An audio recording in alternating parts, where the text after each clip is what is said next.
I still remember that night as if it were carved into my skin, a memory that refuses to fade no matter how many decades pass. It was the night I realized that the people we trust the most can sometimes be the ones who destroy us the deepest. My life was never the same after what my brother-in-law did. Before I begin my story, let me know in the comments where you are listening from and what time it is. I just want to know I'm not alone in this. And if you feel moved by what you hear, consider subscribing. It helps more people become aware of the reality of elder abuse. Now let me tell you what really happened when I was a young girl. My parents taught me that family was the safest place in the world. I grew up believing that no harm could ever reach me if I was surrounded by my sisters and brothers. We lived simply, but we lived with love, and that was enough. My elder sister Sadia was like a second mother to me. She was gentle, always looking out for me. And when she married Rashid, I thought she had found someone who would protect her the way our father once protected us. Rashid was older, well-spoken, and respected in the community. Everyone admired him, including me. At first, I loved visiting my sister's home. I helped her with chores, played with her little children, and often stayed overnight when my parents were busy. It felt natural, like an extension of our own house, but slowly things began to shift. Rashid's eyes lingered on me in ways that made me uncomfortable, though I was too young and innocent to fully understand why. I would often brush it off, thinking perhaps I was imagining it. After all, how could my own brother-in-law, a man my sister trusted with her life, ever mean me harm? But that illusion shattered one night, the night he stepped into my room when everyone else was asleep. That night, the house was quiet. My sister Sadia and her children were asleep, the soft hum of the ceiling fan filling the silence. I had been lying awake on the thin mattress laid out in the guest room, staring at the ceiling, lost in thought. I was only a girl then, too young to know the dangers that lurked even inside my own family. When I heard the door creak open, I thought perhaps it was my sister coming to check on me, but when I turned my head, it was Rashid. He stepped inside slowly, his footsteps light as if he didn't want anyone to hear. I remember the way my stomach tightened, though I didn't know why. "Go back to sleep, Mariam," he whispered. But his voice was different that night, softer, heavier, almost threatening. I froze. My heart began to race, and every part of me screamed to call out for my sister. But I couldn't. Fear pressed against my chest like a heavy stone. I stayed quiet, hoping he would just leave. But he didn't. That night, my innocence was stolen in a way words can barely capture. A man I trusted, a man my family respected, shattered me with his betrayal. I was too young to fight, too terrified to speak, and too broken to understand how my life had changed forever in just those few minutes. When it was over, Rashid left us silently as he had come. The house returned to its stillness, but inside me, everything was different. I lay there with tears streaming down my face, unable to make a sound. The walls of that house, which once felt like home, now felt like a prison. From that night on, I carried a secret that burned inside me. I wanted to tell my sister. I wanted to scream and make the world hear what he had done, but every time I looked at her face, full of love and trust for her husband, my words died on my lips. I was trapped between the truth I carried and the fear of destroying the only family I had. The morning after felt unreal, as though the world had shifted overnight and I was the only one who knew. Sunlight streamed through the window. Children's laughter echoed in the courtyard, and my sister Sadia hummed as she prepared breakfast. Everything seemed normal except inside me. Nothing was the same. I moved through the day like a shadow. My hands trembled as I poured tea, and my voice cracked when I answered questions, but no one noticed. To them I was just Mariam, the quiet younger sister who often stayed to help. Rashid avoided my eyes that morning, but every time he spoke my body stiffened. His words sounded ordinary, but to me they carried the weight of what he had done. The room felt smaller when he was near, and I longed to run, but I stayed for Sadia's sake. I wanted so badly to tell her, to pull her aside and whisper the truth into her ear. But how could I? She looked at him with such devotion, believing he was her protector, her partner, her anchor in life.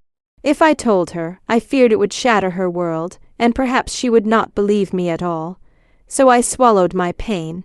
I tucked it deep inside, hiding it behind forced smiles and quiet obedience. Day after day, I carried the secret like a stone pressing on my chest.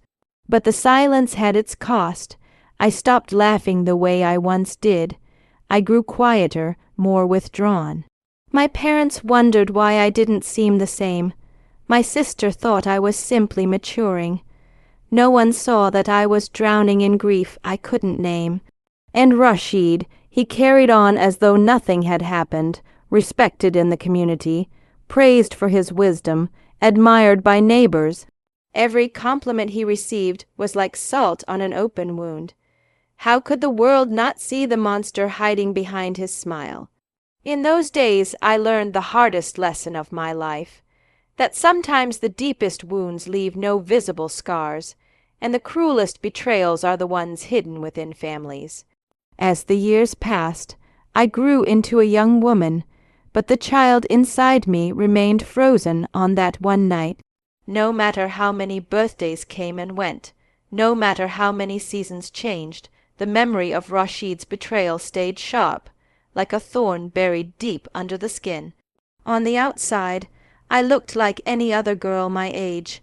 I helped my parents, cared for my nieces and nephews, and tried to smile when neighbors teased me about future marriage proposals. But inside, I felt broken, unworthy of love, unworthy of trust, unworthy of happiness. When suitors came, I quietly found ways to say no. My family thought I was shy, or perhaps just waiting for the right one. But the truth was darker. I didn't believe I deserved a husband who would truly cherish me. Rashid's shadow hung over me, whispering lies that no one would ever see me as pure again. Meanwhile, Rashid lived his life untouched. He was respected in every gathering, leading prayers at the mosque, offering advice to relatives, and smiling as though he were a man of honor. I could not escape him. Every family event, every wedding, every funeral, there he was. His presence was like a chain around my neck, reminding me of my silence. Sadia, my dear sister, noticed my sadness but never understood its cause. She often said, "Mariam, you mustn't let life pass you by.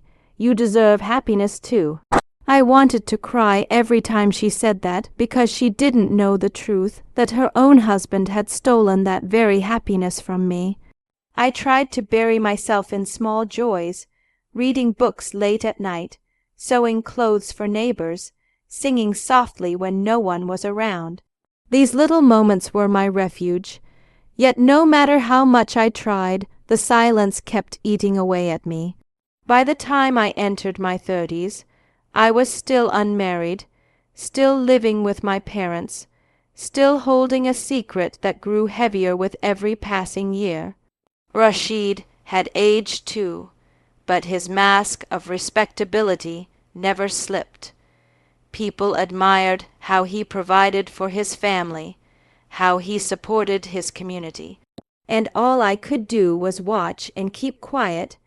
I thought my silence would protect my sister, would keep the family from falling apart.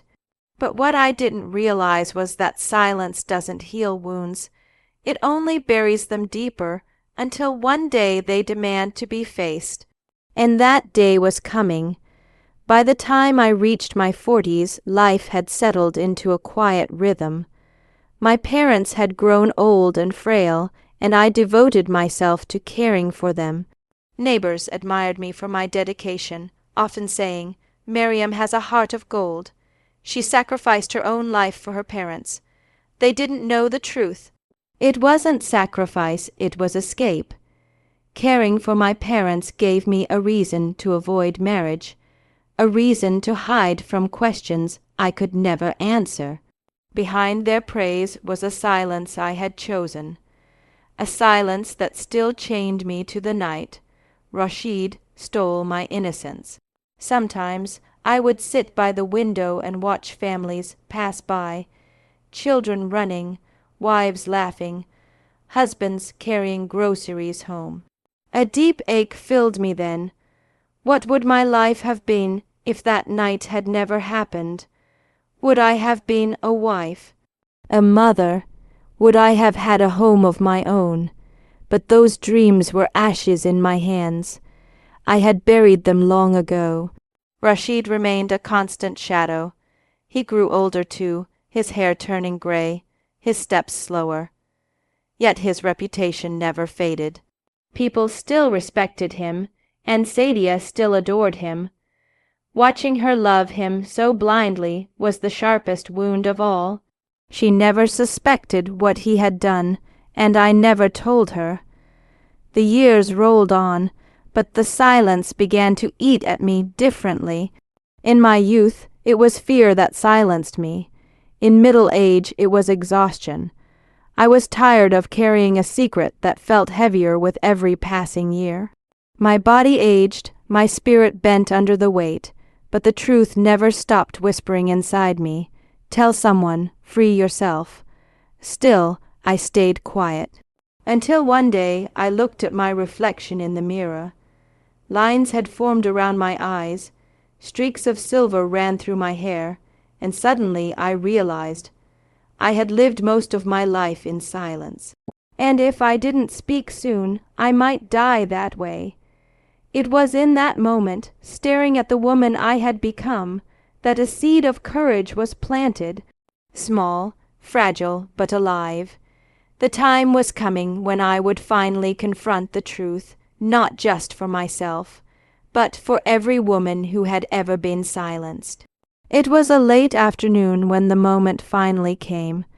The air was heavy with the scent of rain, and I sat at my sister Sadia's kitchen table, sipping tea in silence. She had grown older too, her face lined with years of laughter and worry, but her eyes were the same, gentle, full of love. For so long I had held my tongue. For so long I had protected her from the truth, believing it would spare her pain. But the weight of silence had nearly crushed me. I could no longer carry it alone. "Sadia," I whispered, my voice trembling. "There's something I've never told you, something I should have said years ago." She looked at me with surprise. "What is it, Mariam?" I tried to speak, but the words stuck in my throat. Tears burned in my eyes. For a moment I thought I might stay silent again. But then I saw my reflection in the teacup, an old woman, worn down by secrets, and I knew it was now or never.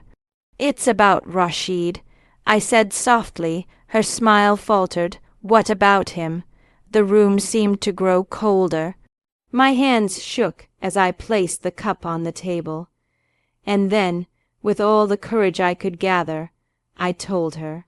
I told her about that night, about the fear, the betrayal, the silence that followed me for decades. My voice cracked, but I did not stop. Every word was a piece of the burden I had carried for too long. When I finished, the room was silent.